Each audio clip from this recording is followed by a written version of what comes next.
միջավայր ստեղծել, որպեսզի ամենը տրանսպորտով աշխատանքի մեջով մարդը կարողանա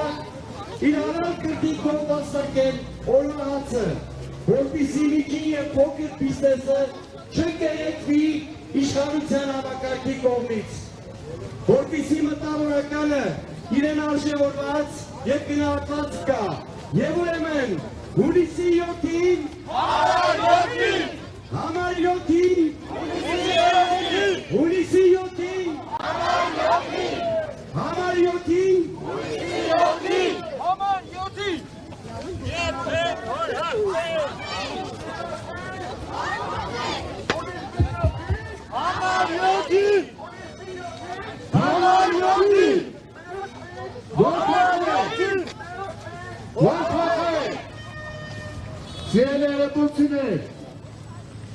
Երևանի անձնագիրը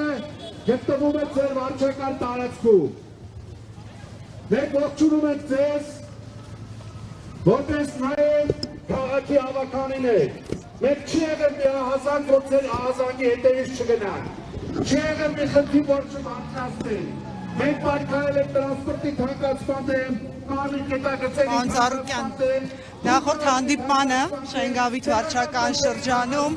խոսելով Երևանի խնդիրների մասին, որոնք իրապես անհամար են, դուք հայտարարեցիք, որ 8 տարի շարունակ որևէ խնդիր չի լուծվել, այլ հակառակը այդ խնդիրները ավելացել են։ Այսօր քայլում եք Երևանի վարչական շրջանով, ինչ եք մտածում։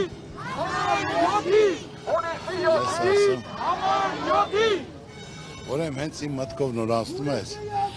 Ռուբեն Վարդյանը իմ ընկերոջ մասին, որ ինքը ծրագիր ուներ Երևանում մի քանի տեղ ճոպանուղիներ բացելու, որ մեկ Երևանում, մեկը Կասկադում, մեկը Նորքում, եւ ես հույսով եմ, որ մոտ ժամանակներս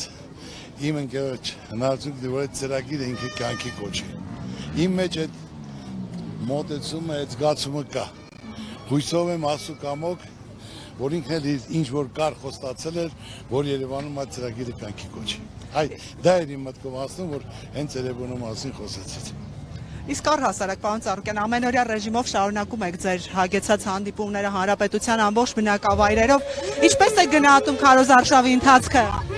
Շատ անմիջական շփում, անմիջական հարց ու պատասխան, ձևական բան չկա, պարզ նայելով մարդկանց աչքերի մեջ, խոսելով իրենց խնդիրներից, պրոբլեմները եւ լուծումների մասին։ Շատ հոյակապ եմ ընդունում, շատ լավ։